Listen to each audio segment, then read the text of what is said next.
Good morning, everyone. We're just giving everyone a few seconds here to enter the room, and then we'll go ahead and get started.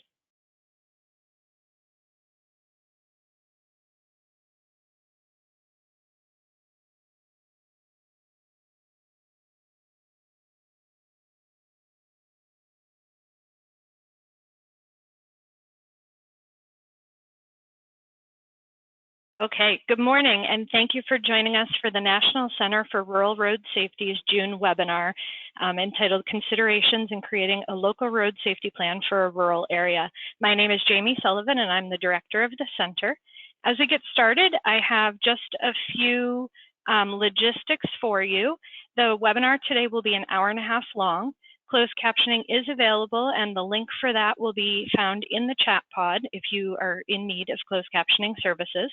We are recording today's webinar, and it will be available on our website within the next few days. Phone lines are muted for this presentation due to the recording. If you do have any questions, you can feel free to put those in the question pod at any time, whether they be for our trainers or if you have any technology issues and need one of our support staff to help you with those. Additionally, we will have 4 question and answer periods. You can put those questions in at any time you'd like to, but we will stop 4 times for those specific question and answer sections. We will also have a survey that will come up at the end of today's webinar. We'd love for you to provide us some feedback on the webinar and also additional topics that you'd like to see us cover in the future. Certificates of completion and CEUs will be provided for this webinar. Today we have 4 presenters. Our first presenter will be Hillary Eisbrands. She's the team leader and senior roadway engineer for the Federal Highway Administration's Resource Center. Hillary has thrived in the engineering profession for over 25 years. She has a passion for continuous learning, collaboration, and innovation. Hillary has expertise as a leader, teacher, a roadway design and safety engineer, and a transportation researcher. As a part of the 16-person national team at the Resource Center, she provides leadership as a team leader for 13 staff while also carrying a full technical workload of teaching, technical assistance, and grant oversight. Hillary's team supports headquarters in Washington, D.C., the 50 state DOTs, local technical assistance programs, and all public road owners in the areas of safe and sustainable roadway design. She specializes in instruction in highway design and safety courses, including modern roundabouts, local and rural roads, public involvement, and complete streets. She also oversees the cooperative agreement for our center. Our second presenter will be Jessica Bowser. She is the Assistant City Engineer for the City of Glenwood Springs, Colorado, a small mountain town that has some big transportation and infrastructure challenges, including the bisection of community by an interstate, highway, and 2 rivers in a narrow valley. Over 30,000 cars per day travel on the city's main street, which also serves as a state highway and the primary access to Aspen. Jessica is one of 3 city engineers who manage the many challenging city projects and other developments that come through review. During Jessica's tenure, her department has overseen a number of projects, from apartment complexes, bridge replacements, trail development, and other utility and infrastructure projects. Most recently, she has had to respond to the ongoing impacts of the Grizzly Creek fire and the impacts those have had on Interstate 70 and coordinate with Colorado DOT on the frequent closures that have been caused by debris events from the burn scar. Her first assignment with the city was the replacement of the 27th Street Bridge, which was the worst rated bridge in Colorado at the time, and she was able to take this project from an idea through construction in a short amount of time, obtaining matching grants to supplement federal funding for the project. Our third presenter will be Pamela Journey from Cross Timbers Consulting. She has worked in the world of tribal transportation since 2007. She received a master's degree in geography from Oklahoma State and is a published researcher. She has used her GIS and research skills to organize, audit, and manage the NTTFI inventory for numerous tribes. As a project manager for Cross Timbers Consulting, she facilitates the NEPA documentation and consultations required for federally funded projects. Over the course of the decade, she has developed dozens of tribal transportation safety plans to give tribes a competitive edge for transportation safety funds. She cultivates a long-range transportation plans and pursues better livability for tribal communities as well. She reads and stays current on GIS technical advances and provides training and consulting as requested. Since 2009, she served as the outreach coordinator for the Oklahoma chapter of the South Central ARC Users Group, where she promotes GIS resources for the state and surrounding areas. Her planning focus is walkability in Indian country, raising awareness and pursuing collaboration to increase walking opportunities within tribal communities. And finally, our fourth speaker is Mike Andraco, who is the mobility engineer for the Franklin County Engineers Office and a graduate of The Ohio State University. Mike has 18 years of experience working in the public sector, serving various roles for local government agencies in the areas of engineering, mobility, and public service. And he also serves as the chair of the Central Ohio Greenways Board. And I hope that from listening to all of those bios, you hear how much expertise and experience we have in this group. And I'm super excited to have them speak to you all today about local road safety plans.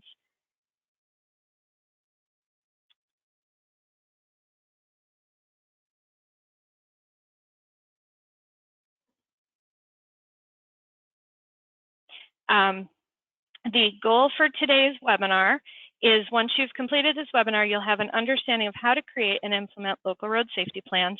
And our learning outcomes are to be able to list the resources available to help you create a local road safety plan, to describe considerations when creating an LRSP for a rural area, to recall the lessons learned for creating an LRSP in a tribal area, and to identify ways to implement your LRSP once it is complete. And with that, I'm happy to hand over our webinar to Hillary Eisbrands to talk to you a little bit about the resources available. Hillary? Thank you so much, Jamie. It is an absolute pleasure to be here today with you all. And I just want to extend my thank you to the Rural Road Safety Center, as well as to Jessica, Mike, and Pamela for being here to talk about a really important topic, and that is local road safety plans and that connection to why they're so important for our rural agencies and rural areas across the U.S.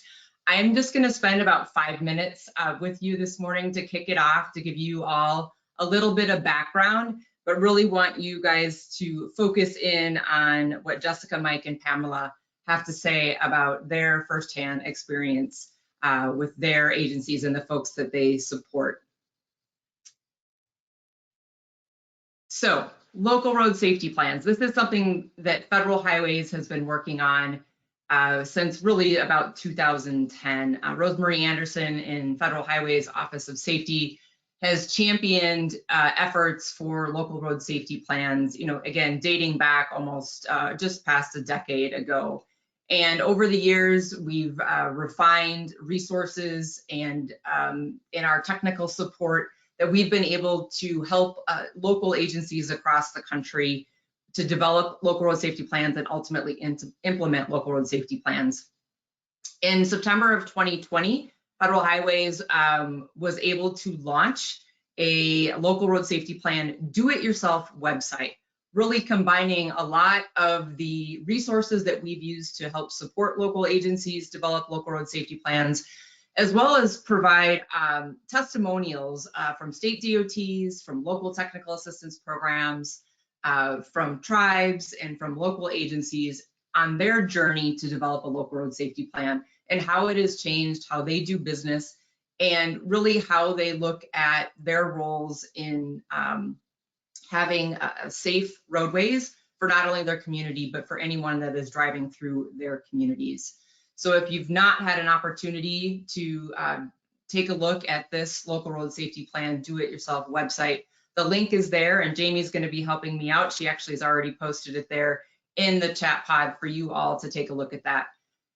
Please step through the steps that we have. We simplified. We're trying to streamline the process in terms of, again, being that champion for the development of a plan, working with your stakeholders, using data. And it's not just crash data, it's a lot of other elements of data like traffic volumes, traffic crashes, looking at maintenance logs for your projects.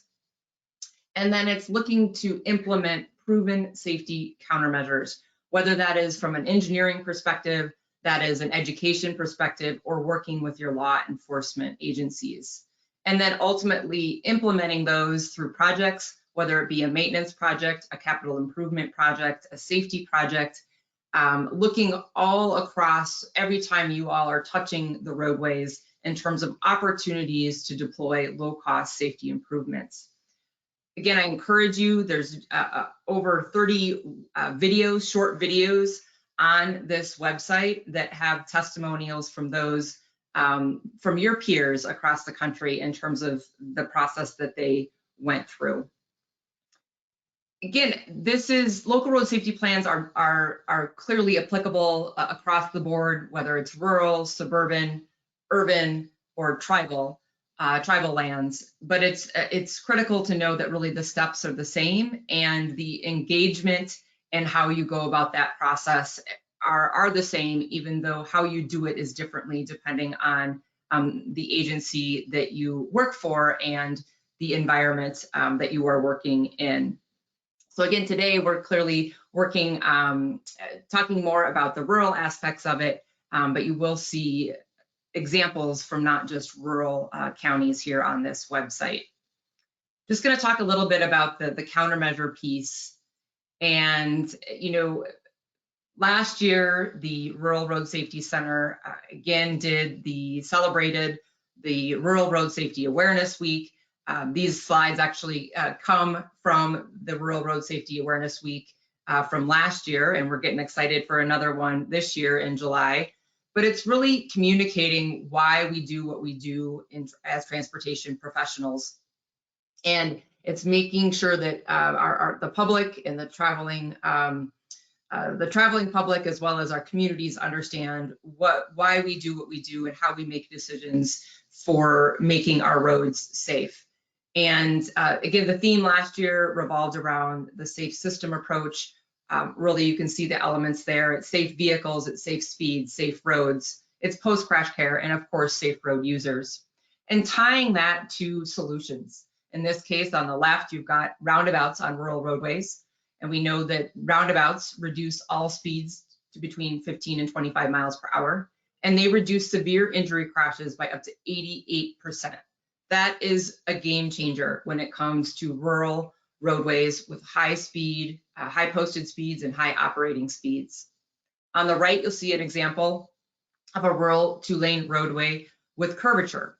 So nearly 12,000 people die each year when their vehicles leave the roadway. And the exciting thing is we do have solutions and countermeasures that can help people basically correct maybe something, if something went wrong, if they were distracted, or they were going too fast. So on rural 2-lane roads, shoulder rumble strips can reduce injury crashes by 36%. And it's being able to take a look at your roadways and then identify those solutions that are going to create a safe environment for all road users. Some of the other resources that both Federal Highways and the Rural Road Safety Center have recently released are a handbook with tips and tools for developing a local road safety plan for your community. Again, it's a compilation of the work that Federal Highways and a lot of local and state agencies have done related to local road safety plan. There's good examples in here for each of the steps, how agencies went about developing their plan and then ultimately implementing their plans. There's also a new video that also gives you some insight from agencies that have developed local road safety plans. So there are a lot of resources out there to support your efforts in developing a local road safety plan. And last but not least, I just want to make sure that you're all aware of the new Safe Streets and Roads for All grant program. I hope that some of you have had an opportunity to sit in on the webinars that have been hosted recently, actually 3 of them in the month of June. There's links there to the General Transportation SS4A website, as well as a direct link to those recordings of those webinars on general information on the grant program, how specifically looking at developing a safety action plan, and then also specifically looking at the grant program as it relates to implementation of that plan. The applications are due on September 15th of 2022. Again, Jamie is putting those links in the chat pod so you are able to go directly and check out those resources to look for that opportunity. But I want to remind everyone that there's a lot of different ways that a local road safety plan can be funded and developed. It can be done internally with your own staff, with some technical support, perhaps from a local technical assistance or a local technical assistance program, a consultant, Federal Highway Administration, your state DOT. There's a lot of different ways that we've seen local road safety plans developed and ultimately implemented. And you're going to hear firsthand from Jessica, Mike, and Pamela more details about the process that they went through. And I'm really excited to hear what they all have to say. And Jamie, I'm going to turn it back over to you to see if there's any questions right now. And I, of course, will be here, and we'll have an opportunity to answer more questions at the end.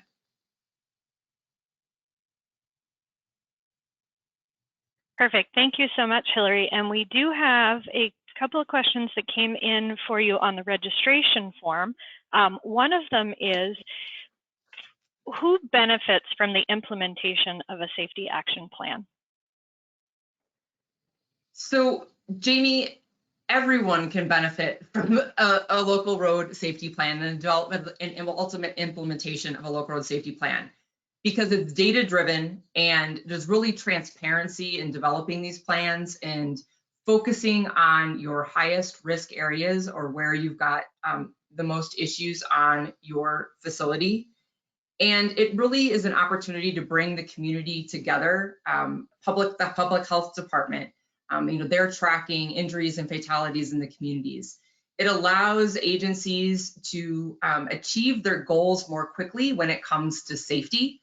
Every transportation agency has safety as hopefully their #1 priority and #1 goal. But the development of this plan and the focus of the plan in terms of doubling down on what works and implementing solutions on your highest risk roadways and areas of your roadways really allows the plan to be successful for everyone in the community and everyone traveling through the community.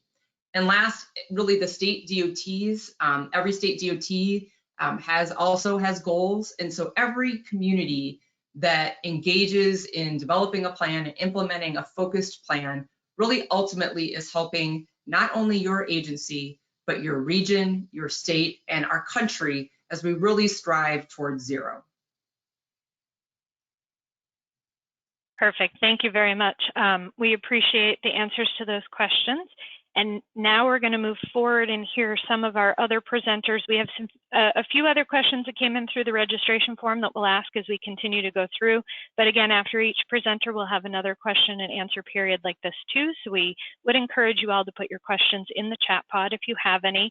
And one reminder that I forgot at the beginning, there is a handout pod where you can download the PDF of today's presentation. That will also give you all of the links that are in today's presentation, as well as being able to pull them out of the chat pod and the question and answer pod as well.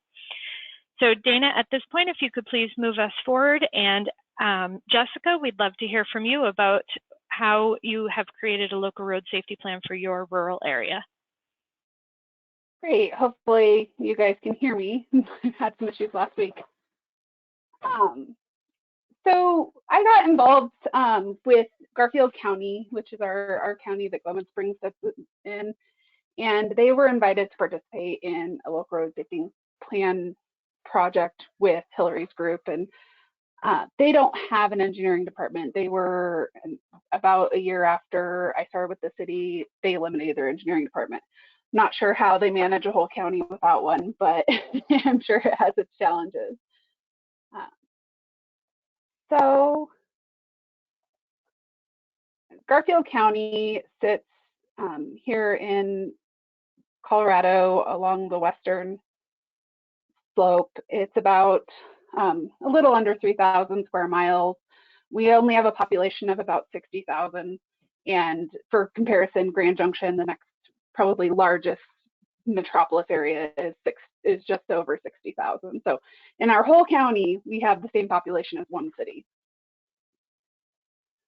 And with that, we have Interstate 70 that runs through Garfield County to Utah and then back to Denver, State Highway 13 that goes up to Wyoming. So anytime I-70 is closed, people are detoured down State Highway 13 through Rifle. And then State Highway 82, which goes to Aspen. The only other ways to access Aspen are through Highway 133 that goes down through Paonia and Delta and over Independence Pass, which is only a seasonal road. It's about a 16-foot wide road. I think it's the narrowest part, or maybe even less, with pretty steep cliffs. It's pretty sketchy if you've ever gone on it. So Glenwood Springs lies right there, and it's not in the middle of the county, but it's definitely the economic middle of the county. We have, go back a little bit, Rifle and Parachute to the west. Even a lot of people live in those communities and commute either to Glenwood Springs for work or up to Aspen, Basalt, Carbondale to the southeast. I myself live in Rifle and I work in Glenwood. So in Glenwood itself, you know, we have I-70, like we saw previously. We have State Highway 82 that goes to Aspen. We have the Union Pacific Railroad, the Colorado River, and the Roaring Fork River that all go through our little narrow valley. So when we got involved with the county to help them with their local road safety plan, the first thing that we kind of were instructed to look at was the state transportation plan. And it's been updated since 2018 when I started this process, but I glanced at it again to look at the key takeaways that they have currently, which Shoshana emphasizes, is a 15% reduction in fatalities and serious injuries by 2023. And I think in the chart, it indicated that there was actually a downward trend for fatalities and serious injury accidents in 2019 and I think 2020, but then it started going back up. And their goal is to continue that trend down. And their emphasis areas were on behavior, vulnerable users, so bicyclists and pedestrians, and then the severity of the crash. You know, if people can walk away from an accident, obviously it stinks for them that their car might be damaged, but at least they have their lives. And then what programs can we implement? I think part of that is alternate transportation, buses, getting cars off the road. So the first thing that we did as the city and the county is to identify our stakeholders, which we have quite a lot of. Federal highways, obviously, I-70 is right there. CDOT with State Highway 82, our State Highway 13 in Rifle, and then all of our municipalities. For some perspective, we have a population of around 60,000 in the county, but Glenwood Springs and Rifle are just under 10,000. So there's a pretty significant amount of our population that live in these two cities. And then what emergency services, our fire departments, our police departments, and the hospitals, and where are people traveling to. And then RAFTA is our bus system. It's our rural bus system. It's one of the more successful ones in the country. And then our schools, how do we get kids to school safely? So after that, we looked at our roadway information. I never did get a total lane mile count from the county on how many lane miles that they have. Most of their roads that they maintain are gravel rural roadways. A lot of them, any of the paved roads are generally going to be a CDOT road that's maintained. So in the city, we have 44 lane miles just in our community alone.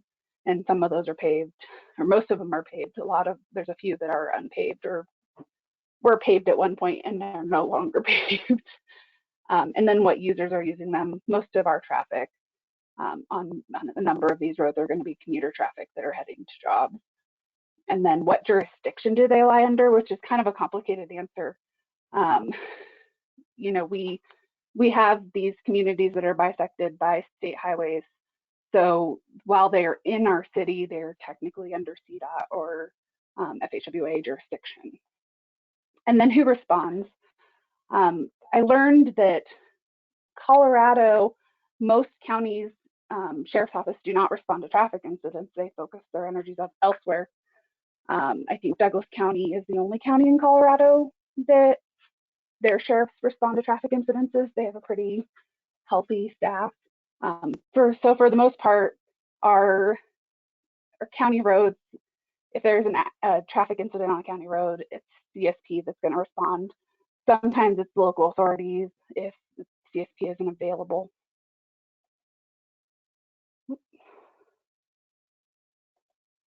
And then what kind of qualitative data do we have? This comes down to someone who has complained about an intersection being poorly lit and they feel unsafe crossing the roadway in the evenings. If they've had a lot of close calls at intersections, really hard to see around trees, if there's sight distance issues, things like that. And then what crash data you can get. The CDOT, well, Colorado Department of Health obtains all of the information for your county, for your local jurisdictions, and they can put it together for you. Well, in Colorado, they put it together for you and we can get that from them and analyze the data, which is a lot and it's really difficult. And that's where Hillary and her amazing group came in and they helped us with technical support in analyzing that data and seeing what trends that we have from the crashes that were documented. So if there is a perceived hazard that people have identified, have we documented an actual hazard? Are there actual hazards that we haven't noticed? You know, people tend to think that we might have this hot spot in one location, and generally speaking, there aren't those hot spots in a lot of the crash data. It's generally a number of crashes that have similar situational issues. So for the county, our overarching themes were the data. Our significant issues were lane departures, people off-roading for one reason or another, and then behavioral. A lot of impaired driving, distracted driving, which is to be expected with a large commuter base, speeds, weather being in Colorado and it being unpredictable, and use of protective equipment. Colorado doesn't have a helmet law for motorcyclists. So, and the other more behavioral issue that our police department identified was we have a lot of our undocumented workers, which could be a challenge for them trying to communicate with bilingual speakers and understanding and also relaying some of these behavioral things like wearing your seatbelt that keep people safe. So with that data, we looked at ways that we can improve the safety of the rural roads, being mostly gravel, and how to target those. One thing that the county was already implementing was putting up signage on these rural roads that tell people to share the road, stay away from bicyclists, ride in single file, don't take up the whole road. So we looked at these low-cost systematic improvements that could be implemented during regular maintenance. Maybe.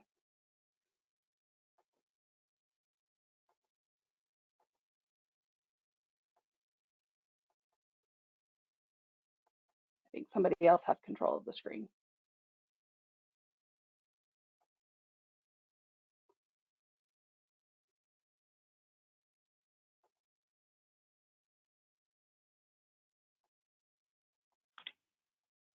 Try again now, Jessica.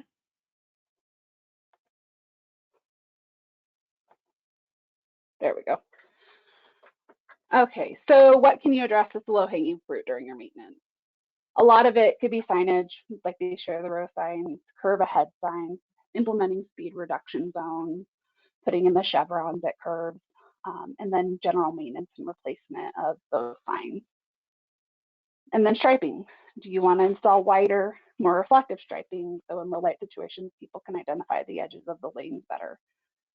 Making sure that you're striping those at the right times of year. You know, we have a lot of snow and plowing that occurs on our roadways that scrape up those stripes and it makes them less visible. And then maybe inlaying that striping so that it's less likely to get pulled up by the plows.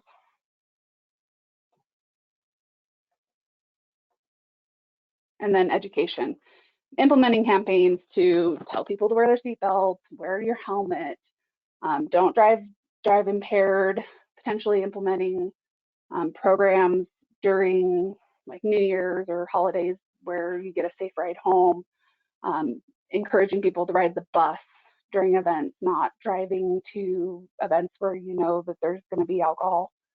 And then the accessibility to alternative transportation, making sure that the bus system is programmed in a way that makes it easy for people to use it.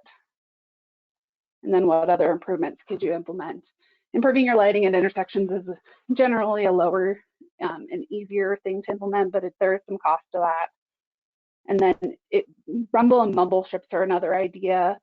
This doesn't work as well in residential areas because there's a lot of noise that comes from it, but I think the centerline mumble strips are pretty helpful, especially on curvy roads, to keep people in their lanes from crossing over into a head-on.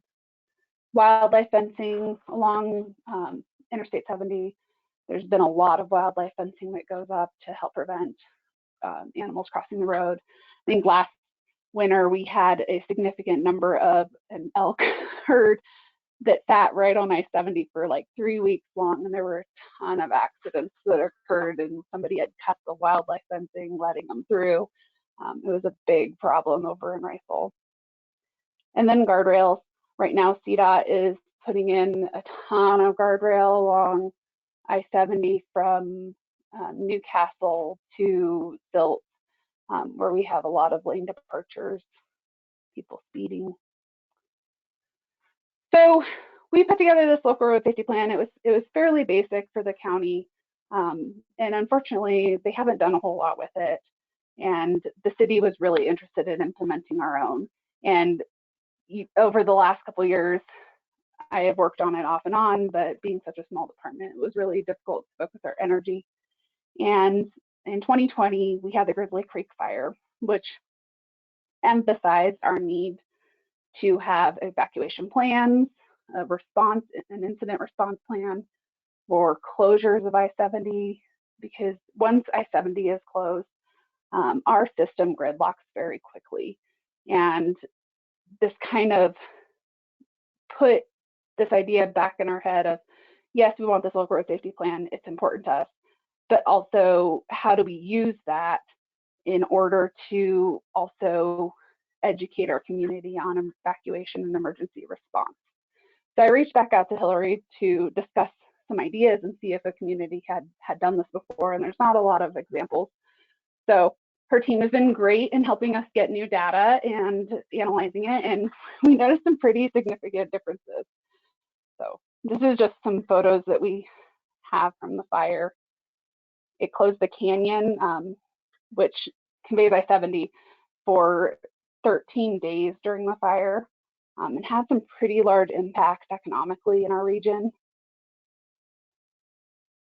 And then after the fire, we've had a significant number of closures of the interstate for debris flow events from the burn scar. So this was a smaller one. This one didn't close the canyon very long. But then we had a larger one last July that closed the canyon for 15 days. And this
Jessica, we are not able to hear you. I think something might have happened when you played the video with your mic.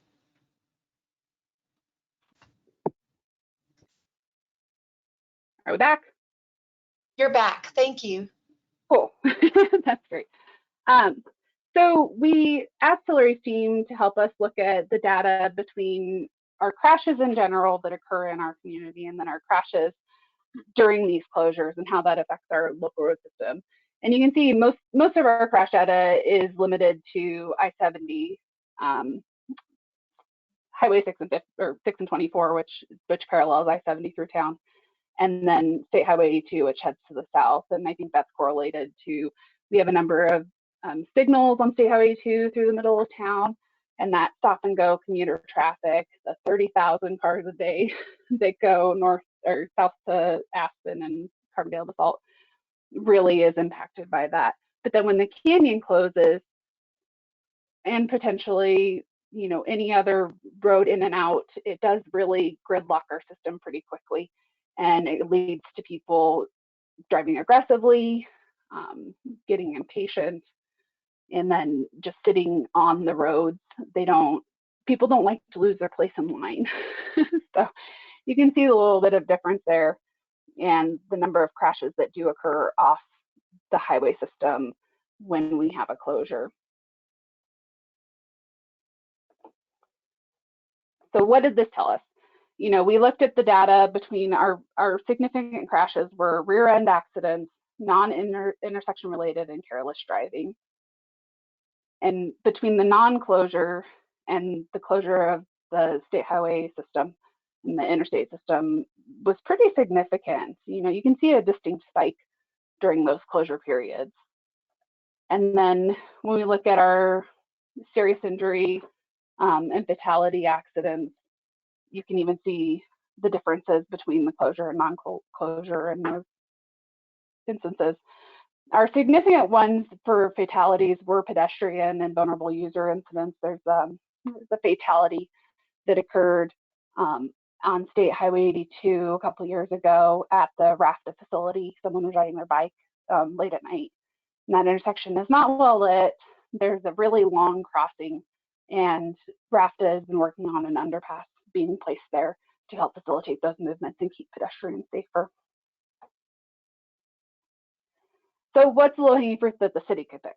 You know, obviously ours is striping and signage maintenance. We have a lot of plowing. The striping and crosswalk get torn up by that plowing, and laying our thermoplastic helps with that. And then adding signage.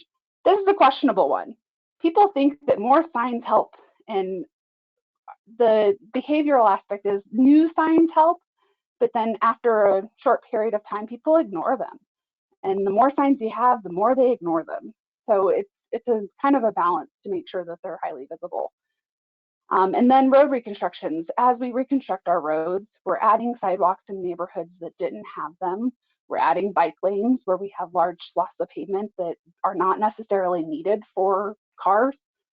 We have some pretty large roads in some areas that are pretty unnecessary. And so how did we respond to this data? We're engaging FHWA and CDOT with some potential A-line breaks to help us with evacuations. We're working on a traffic incident management plan with them and working on this local road safety plan. So unfortunately, a lot of our issues are systematic improvements.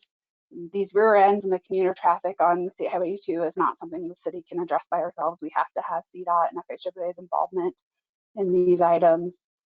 Having the school district buy in for those pedestrian crossings at those intersections, and then making sure that RAFTA can still function on that system, and making sure that we identify those vulnerable users and are able to convey them through our system as well.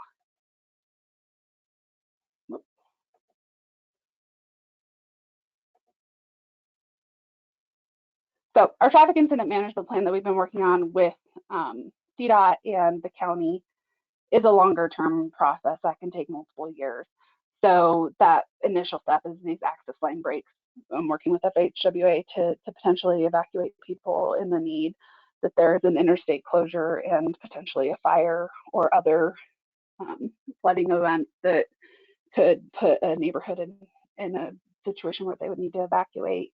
And that's our more immediate response, because people like to see things happen. There's been a large fear. We've had a number of fires in the past year, including the 111 fire in South Canyon, which is the west side of Glenwood, as well as Grizzly Creek, the Lake Christine fire to the south a few years ago.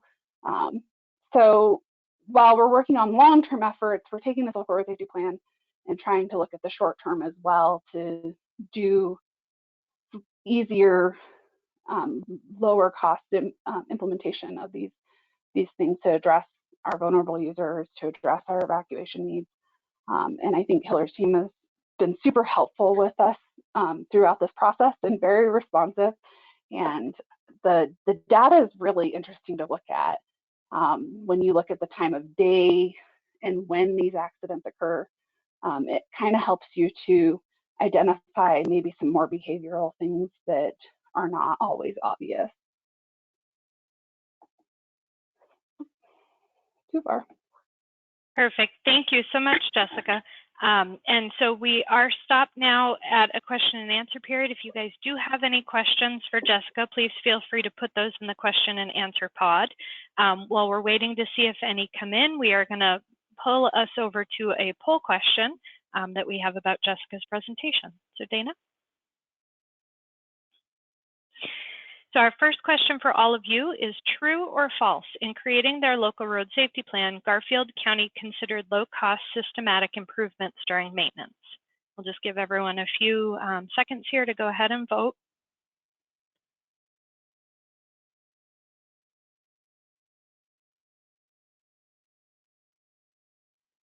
Okay, Dana, if you could please close that and show us the answers.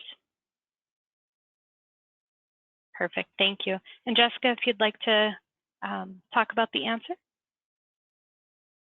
Sure. You know, I think implementing these smaller, more maintenance items are going to be the easiest for rural communities.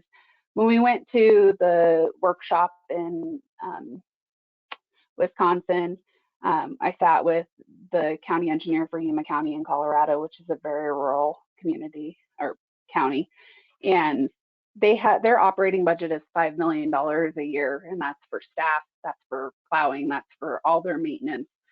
So being able to do large scale infrastructure projects is pretty impossible for them. So, you know, they're working on guardrail implementation that was like a $50,000 a year item, things like that. So these are where you're going to get the most bang for your buck, I think. And we did have one question come in for you, and then we'll move along to our next presenter. And that question is, what is important to focus on for a local road safety plan for a rural town? I think identifying where your significant crashes are occurring, those serious injury and potential fatalities, and maybe using some of the qualitative data where people think there's a danger in implementing these lower cost solutions. I think that's because these rural counties have a lot of lane miles of road and not a large budget. As you're doing maintenance and implementing these low cost solutions, that's where you're going to get more for your money and more impact on those communities. Perfect. Thank you very much for sharing your expertise and everything that's been going on in Glenwood Springs. We appreciate it. Our next speaker is going to be Pamela, who's going to talk to us about what's been going on from a tribal perspective. So I believe now we're going to have Pamela share her screen. I'm unmuted now. Okay. Hold on. I need to pull this up right quick.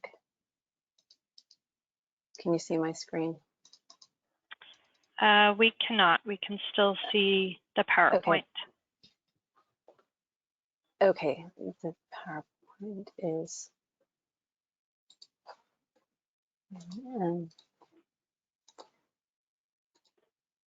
All right. Is there an operation I need to do on my side to share the screen?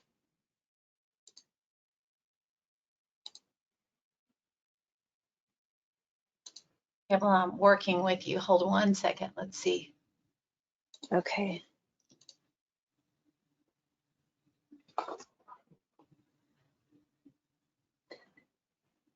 I believe when we did it, you had it on your screen, and then I could scroll it. I'm That's good right. either way. So let's see. Just trying to get the right application in here. So while they're pulling up the story map, I'm going to go ahead and ask one more question while we're getting that figured out.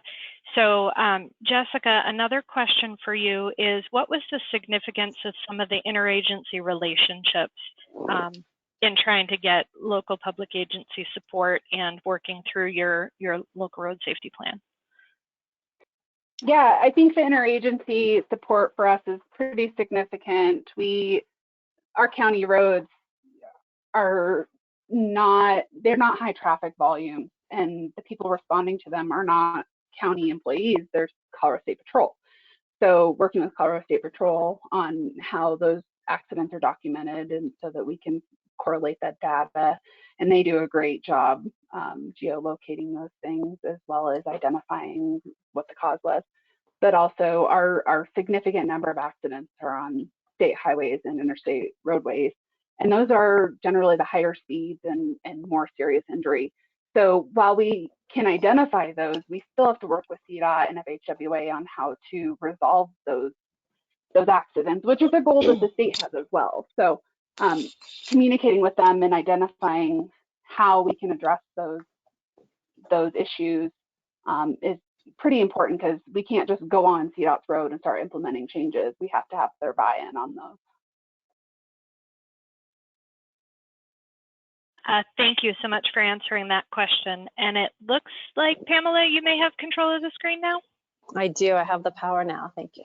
Perfect. You're welcome. All right, I'll begin.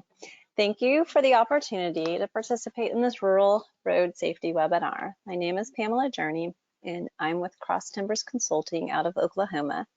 I've been working in tribal transportation for 15 years.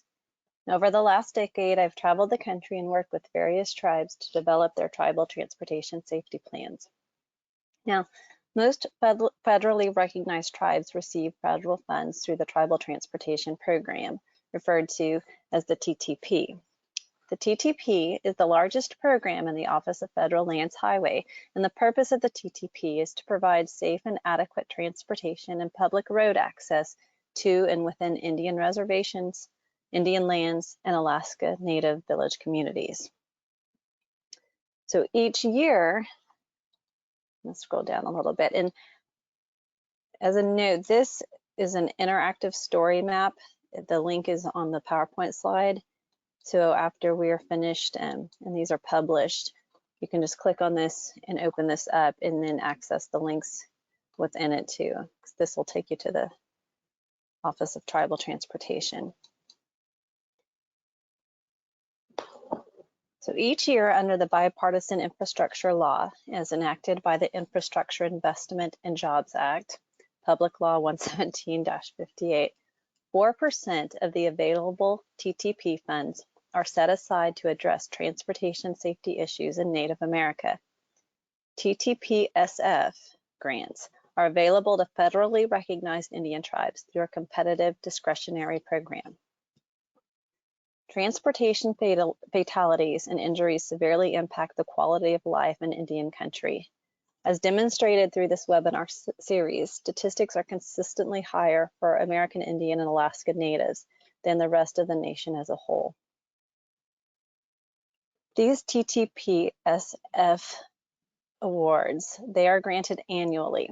Projects are chosen whose outcomes will address the prevention and reduction of death or serious injuries in transportation-related incidents, such as motor vehicle crashes. And the first awards were released 10 years ago. Eligible projects for the TTP Safety Fund include the development and update of transportation safety plans, crash data assessment, improvement, and analysis, systemic roadway departure countermeasures, and infrastructure improvements and other eligible activities that are listed within the CFRs. Adam Larson, the Federal Highway Safety Engineer, has created this tribal safety website. And this website provides resources, including the National Tribal Transportation Safety Plan and a collection of safety plans within the Safety Plan Library. I'll take a moment just to click on that to pull that up. Here you can see the website that has been developed. It's tribalsafety.org.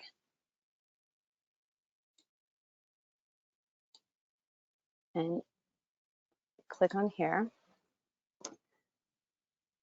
You also see resources to transportation safety plans, the library, the national safety plans that have been submitted to Congress, as well as our lead presentation.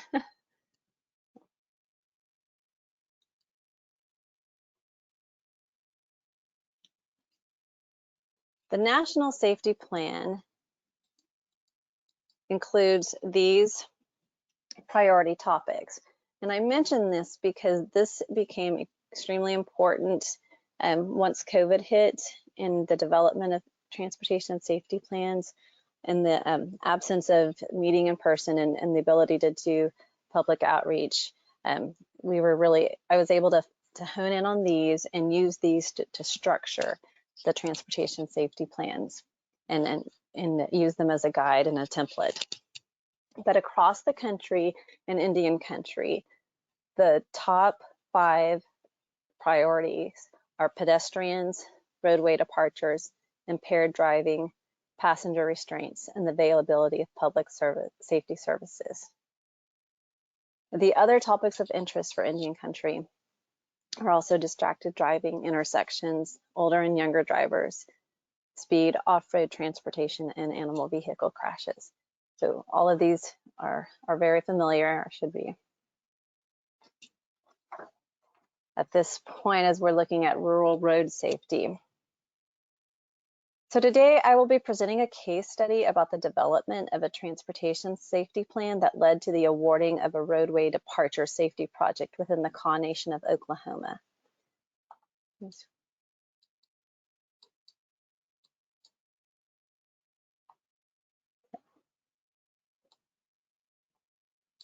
There we go. So let me share with you a brief history of the Kaw Nation. The Kanza, or the Wind people, are collectively known as the Kaw Nation.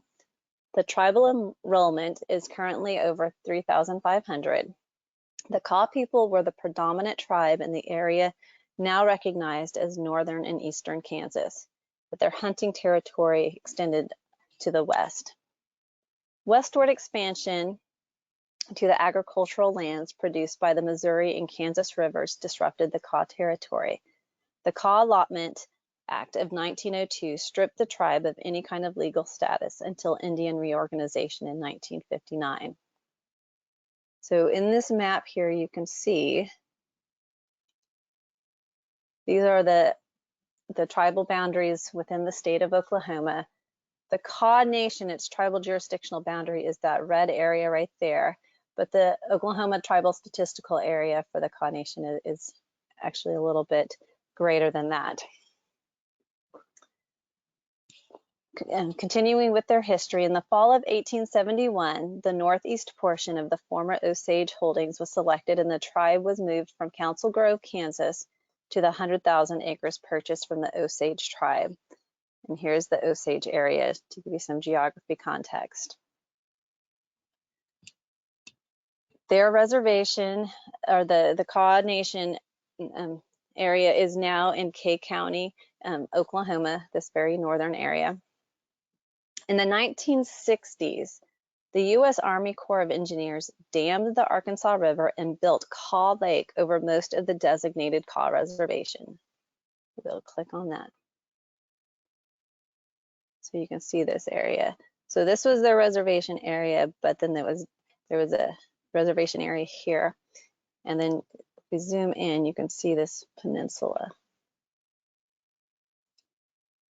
in this area right there.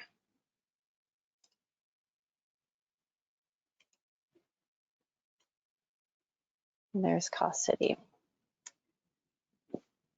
All right, so many tribal members were displaced and the original settlements inundated.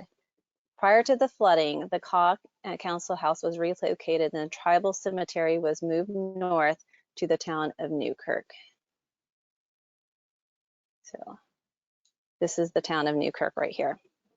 And Newkirk will also come into play as an important location for the transportation safety plan and project. So the Kaw Nation's main headquarters is in Kaw City, right here on this peninsula, the population of which is 320. And the town of Newkirk has a population of 2,317 and is the site of several major Kaw Nation facilities such as the Health and Wellness Center, Tribal Police, and Housing. Another important location for the Kaw Nation is the town of Bremen, where they have recently opened a travel stop, casino, and restaurant. So here's the town of Bremen right here. Now I show all these just to give you a geographic context of the area and the rurality of the Kaw Nation area. Because the Kaw Nation OTSA, which is this space right through here, is 5,907. There's also a Kaw-Ponca OTSA, the Oklahoma Tribal Statistical Area, and this is 26,437, and the majority of the people reside right there in Ponca City. The overall population of Kay County is 45,173. Nearly 15% are American Indian or Alaska Native. So let's discuss this plan development. This was our task. This is our area. So first we requested crash data, and crash data is available through a database managed by the Oklahoma Department of Transportation and the Department of Public Safety. And the geographic study area was determined by the Kaw Nation routes that are available or that are official within the National Tribal Transportation Facility Inventory. So what you see here, this is the crash data that was used for the purpose of this this transportation safety study. This is significant because tribes can only spend TTP funds and TTP-SF funds on routes that are official within the NTTFI. So what we did was we took this crash data, and what you see here, this is the severity of the crashes, and we looked at types of collision, and we also looked at contributing factors. These were all analyzed through the development of the safety plan. We can, trying to zoom.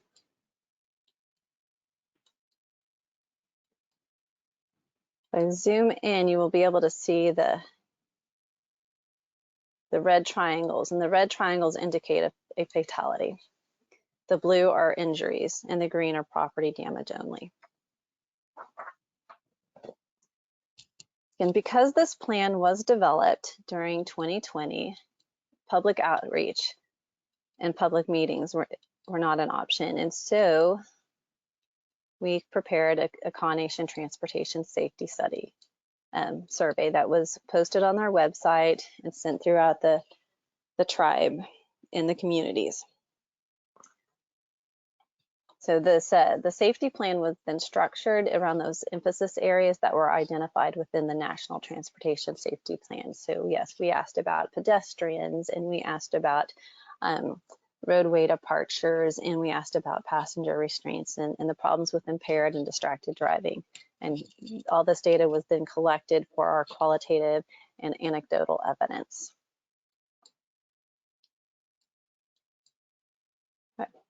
So the results of the crash data, the public outreach, revealed that this Peckham Road was subject to roadway departures. And it was, of all the crashes you see right there, all but one were roadway departures. Now this road is significant to the Kaw Nation because it provides a shortcut between the town of Bremen and the town of Newkirk. And this is the town of Newkirk, you can see right here on the edge of the screen.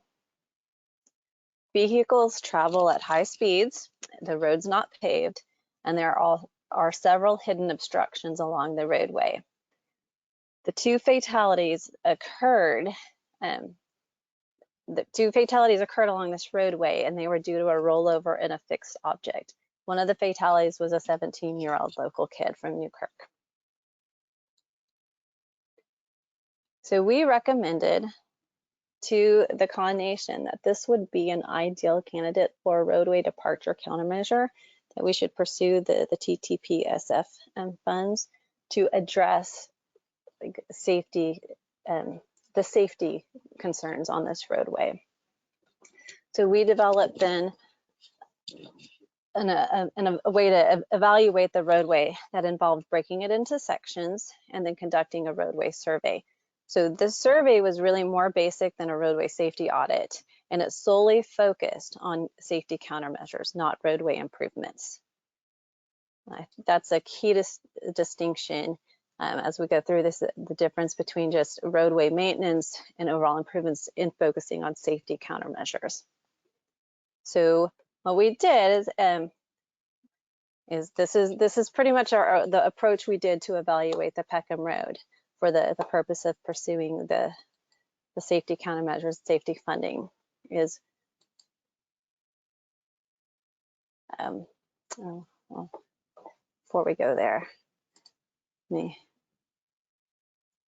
we broke this into sections, and as you can see, if I zoom in, here's our sections 1, 2, 3, and 4. And then we have the crash points identified, and then we prepared a table just saying this is the roadway section, the corresponding roadway section, the location, what the surface type is, and then we actually, our engineer went out and found these sites, and then said this is an accident site, and then also recommended proposed countermeasures. So there was a bit of education that went into the process of looking at safety countermeasures and what would be an appropriate response, and then also cost estimates. So he took this little table, went out there, made notes, and then created that. Now I won't go through all of these because they're all similar. Just to show you how sections 1 through 4 and then 5 through 8. But I do want to scroll down here to the last section. Sections 11 and 12. So here are sections 11 and 12. See on the roadway. And you can see this red triangle here that indicates a fatality. And here were the notes for it, the sites, and just evaluating, saying, hey, this is here, where, and you can see that there is a bridge there with the head walls at the edge of the roadway. The recommendation for it, what we need to do, and then the site 29. The site 29 is the one that we really honed in on, and this is where this was a crash that really impacted the community. And then you can see these images here of the roadway itself. Sorry, I may not be coming through to speak because of the delay, but you can see that there's nothing stopping that, and that you do have this tree here, and then you have this cross drain underneath with the head wall emerging. And so yeah, this is where this accident occurred right there. And safety countermeasures. So in pursuit of improving this roadway, and what we did when it came time for the funding is we put together and proposed funding packages. And this was based on the recommendation of the Federal Highway Safety Engineer. He said, you know, I just prepare different options, starting with your your most costly and your estimates, and you can see the summary that we did. So it was like, hey, if we're going to do the whole roadway, what can we do? And so we put together that funding package. Then we also did one that was a little less than that didn't address quite everything. And then we did a funding package 2. And then we also had just our funding package 1. So we presented different options about ways that we can make this roadway safer, but you know, in different improvements to include. And so the Kaw Nation actually was awarded funding package 2, which you can see was $852,749. And these are the summaries: to extend the bridge at site 14, extend the RCBs at sites 15, 27, and 32,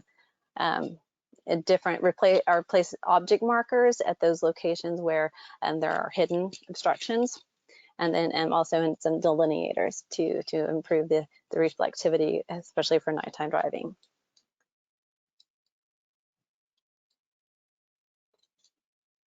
And if you want to look at some of the other safety projects that have been awarded throughout the last 10 years, here's the link to that. They're listed at the bottom by fiscal year.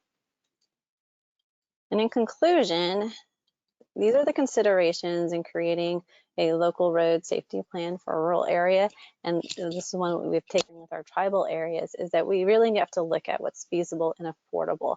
And often we, you really, as engineers, want to just do a whole reconstruction, improve the entire roadway, but that's not always feasible or, again, affordable. So this approach looked at safety countermeasures. What can we just do to make this road safer? Looking at rural priorities. The rural roadway departures, these are a major concern. We have all these 2-lane highways, the response times. So that's another thing we considered for the rural areas and the safety plans, is what can we do to improve these right here, because these matter. And then also, what are the needs of the community? Every tribe has a different situation, setting. And so we got to look at what are the types of drivers, what's the pedestrian situation there, where are our activity centers, where are people driving? And so we used the community needs to really to put together and create our emphasis areas and our focus areas for the tribal plans. That concludes my presentation. Are there any questions?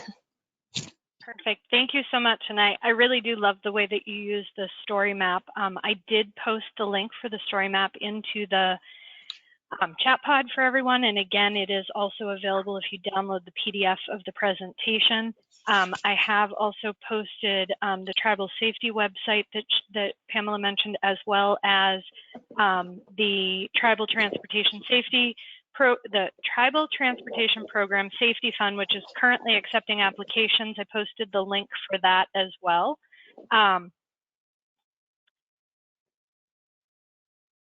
So at this point, because we are getting close to our time, I am not going to ask the poll question. I am going to just move us straight forward to Mike. But if anyone has any questions for Pamela, please feel free to put those in the question and answer pod.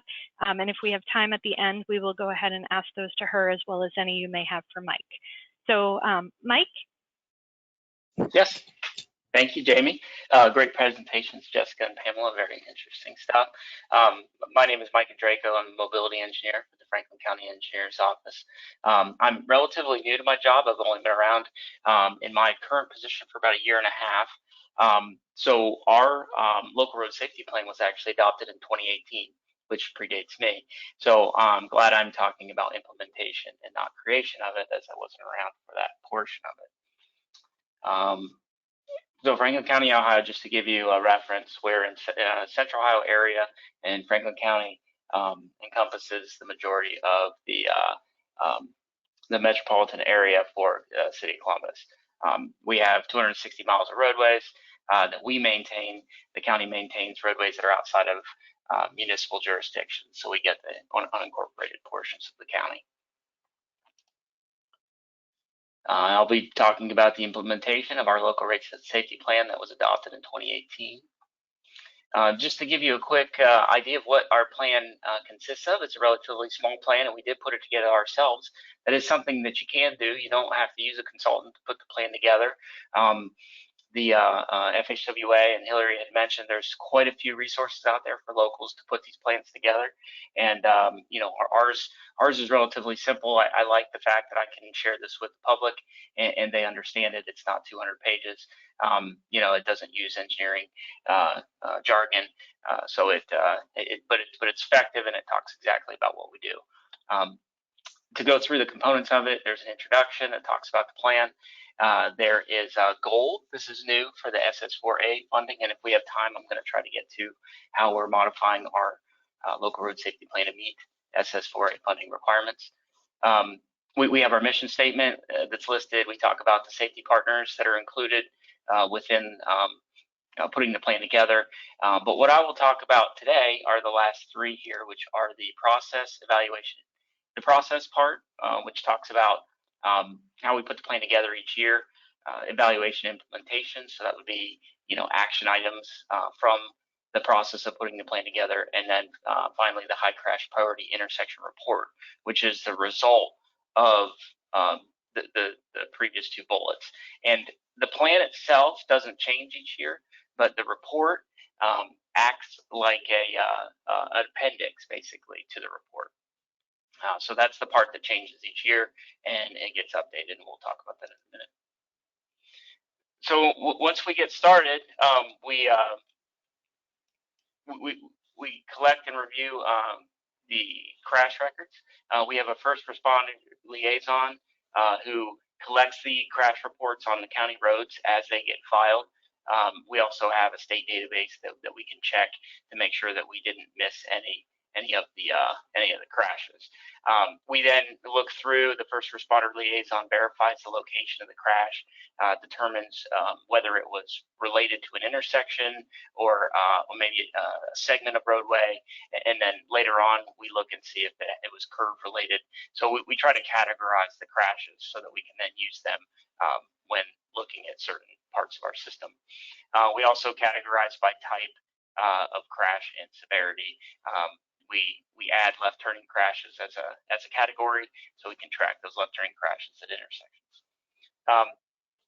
We then begin in a year-end review in March. The reason we start in March is because we'll know that all the crashes have been filed. If we started in January, chances are there'll be a couple of crashes that trickle in and aren't on our radar. So by waiting a few months, we make sure that everything's been submitted to the state database, and then we start our process there.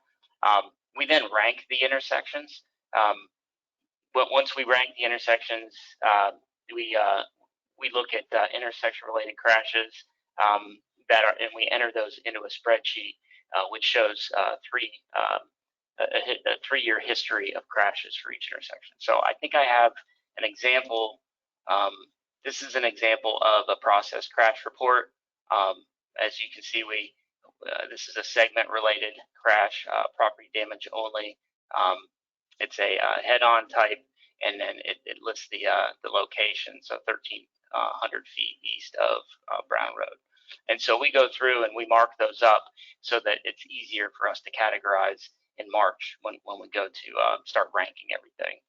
To show you the spreadsheet that we enter the information into, you can see this is currently we look at the signalized intersections, the unsignalized intersections, and the curves in three different spreadsheets, and it allows us to kind of compare apples to apples. Once we put them in, they are ranked based on crash rate, severity index, and crash trend. and it creates a composite score that you can see over there on the right. We have started to add an equity score to the process to meet the SS4A guidelines, and I'll talk about that more later. Once we have ranked the intersections, we find a good cutoff. Sometimes it's 10, sometimes it's 15, but we try to find that point where the score, there's a clear break in the score, and we focus on what we call our priority, our high crash priority intersections. We then make collision diagrams for those. When we create a collision diagram, we do it for, like I said, the top ranking intersections, and it's used to determine where crashes are occurring within the intersection. It also makes it easier to spot trends that are occurring so that we can come up with some proven safety countermeasures that will address some of the trends that we're seeing. And then a summary of the crashes, as you can see up here, is also included, which tells us crashes over the year, what type of crashes they are, time of day, pavement condition, that type of thing. So we create one of these for each of the intersections that is within that priority grouping at the top of that ranking sheet. The next thing that we do is we move on to evaluation and implementation.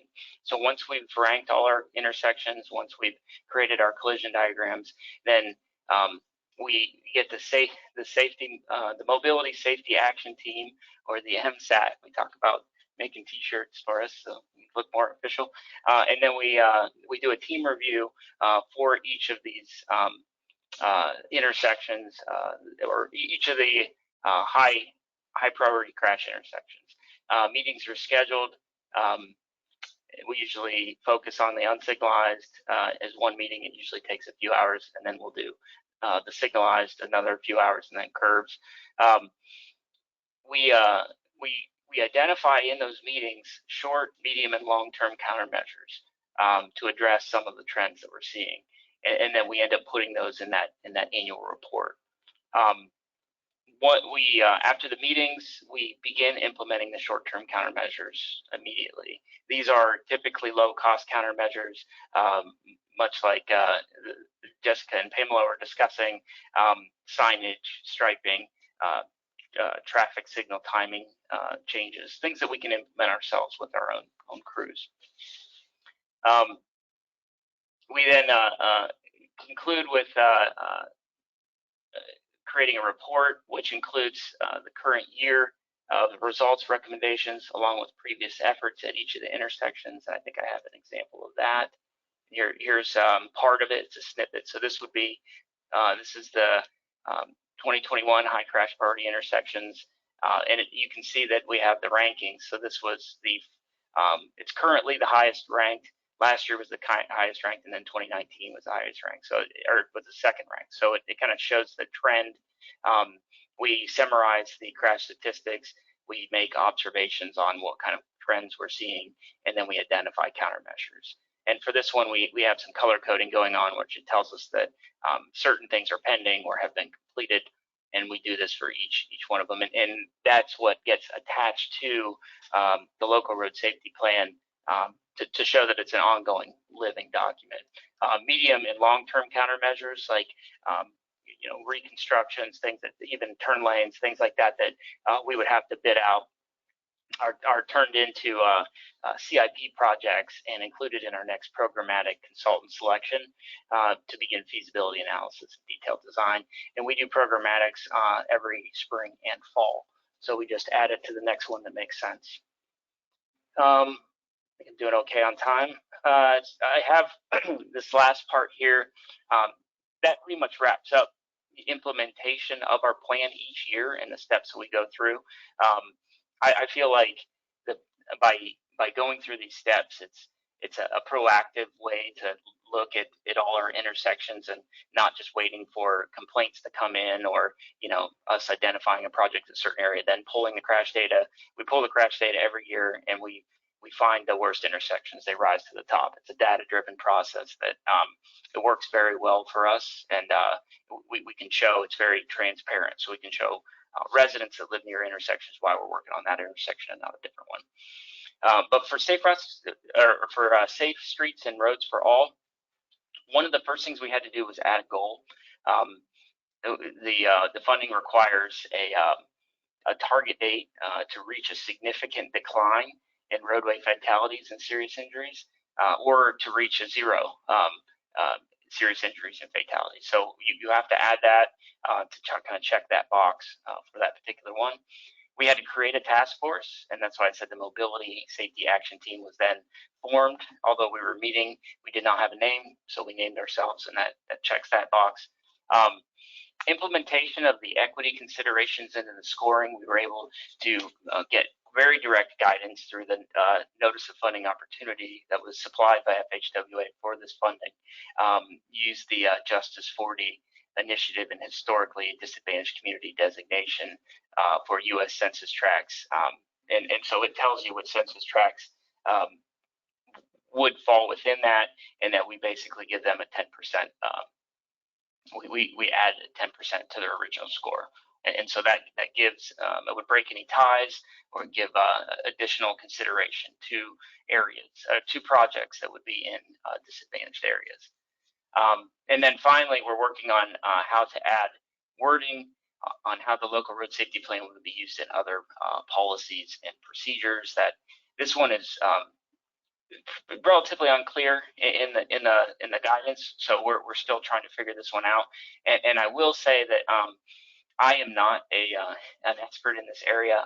This is our interpretation of the guidance that's put forth by FHWA, but they did go through the effort to make this self-certification eligibility worksheet, which I find very helpful. It lays everything out in a very easy to understand way.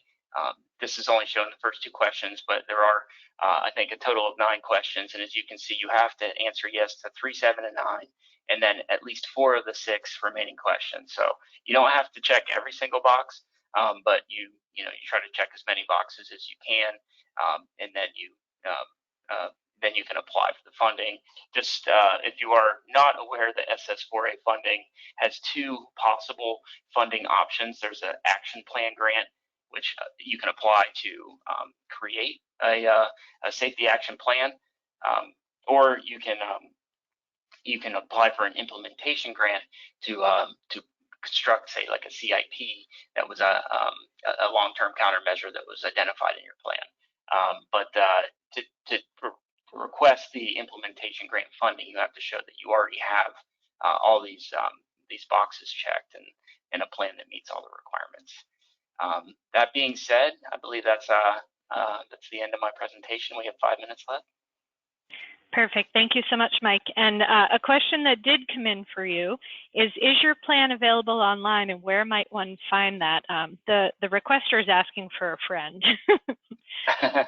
Yeah, okay, yeah, no problem. We are in the process of updating our plan, and once updated, it will be posted online. And I think posting the plan online is actually one of the boxes that you check. So yeah, that will be part of our update, but we don't want to. I don't think we're going to necessarily post the old one. We're going to update the one we have, and then we'll post the update. And when it's updated, will it be on the website that you had posted earlier, the franklincountyengineer.org? Yes. Is that the likely location for it? Okay, perfect. I'm going to throw that link in the. Jamie and Mike, this is Hillary. I'm just going to just because I was around when the Franklin County did prepare their plan. They actually did use the Federal Highways template for their local road safety plan when they developed the first version. So on that website that I showed, there's a template out there. There's actually it actually originally came from our tribal transportation program, and the template that they created, we revised that to a local road safety plan template. And I know that Franklin County was one of the counties that actually did go ahead and use that template for their first draft or their first version of their plan, just in case people are curious to take a look at that. Thank you, Jamie and Mike. Perfect. Thank you so much. Yeah, and there, I'm going to drop in the link as well. There are some sample plans for tribal that exist that you can find on that tribal safety website. And then there are some example plans, as Hillary just mentioned, on the do-it-yourself site that I posted the link at the beginning. One other question that we do have that I'd like to get answered real quick before we do close up our close up for today is for Pamela. And that was that you talked a lot about some data, and did you have that data on crash sites available, or did you have to obtain it? And if you had to obtain it, did it come mostly from law enforcement? Okay, so the ODOT crash data is actually from a database, and they do allow access. It just requires a half-day training and login information. And so that is made available, and so it's accessible. So I actually got to do that. The Oklahoma Highway Safety Office also has a crash data dashboard, but you're restricted to their format. Whereas like we called it SafeT, allows me to go in and query the information, the data I want, the time frame, the counties. You can choose multiple counties. There's the ODOT crash database is really, really good as far as what you can pull in, and you can pull it in everything else. And so I usually just download it to a CSV and then plot my points, take my lat longs, plot them, and then create a whole Excel and put it into an Excel so I can work pivot tables and glean the information that I want to use for the crash analysis.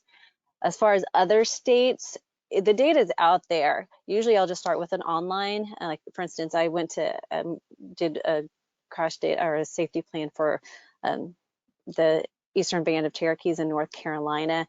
So I went to their website. The data's there. It's sometimes, you have to download it. You have to figure out how it can be made usable. I'll make phone calls. I'll send emails just to, because, if you see it there, like I'll look and I'll say, you have the data there, but can I get it in this format to make it usable for the purposes of the study? So as far as the crash data, yeah, I just look at the state agencies, and like I said, just ask questions and see what can be made available. Perfect. Thank you so much. And thank you to all of our speakers for all of their expertise and the information that they were able to share today, and all the questions that were answered. Many of the questions I did try and answer through the chat pod too, if we were going to be unable to get to them here at the end. Some resources for all of you. Again, that FHWA Local Road Safety Plan DIY website, the handbook with tips and tools for developing a local road safety plan for your community, and the new Developing Regional Local Road Safety Plan video, and then the Tribal Safety website as well. All of that's been put in the chat pod. It's all available through that PDF that you can download. And again, the recording for today's webinar will be available within the next couple days on the Safety Center's website. You can feel free to reach out to us at info@ruralsafetycenter.org if you have any other questions. And I do also want to let you know that there are a few things that are upcoming. If we could go back to the second to last slide, please. We have a webinar coming up with the Road to Zero. It will be the second portion of a new webinar series that's being done with the Road to Zero on traditionally underserved and vulnerable communities, focusing on rural and tribal. The first set of the first part of this webinar series happened on Monday, and the recording is now available on the Rural Road Safety Center's website. The second one, Putting It to Work, will be held on July 21st, and will be featuring our very own Hillary Eisbrands, who you heard speak a little bit ago as well. So she'll be talking on that particular webinar. The Rural Road Safety Center's next July webinar will be Complete Streets for Rural Areas, and will be happening on July 27th. And then just a final reminder as well that Rural Road Safety Awareness Week is coming up the week of July 18th through the 22nd. So we would love to have all of you participate in that, and we will be sending more information out through our distribution list shortly about that week. Thank you again to all of our presenters. We appreciate all of your expertise today. Everyone have a great day.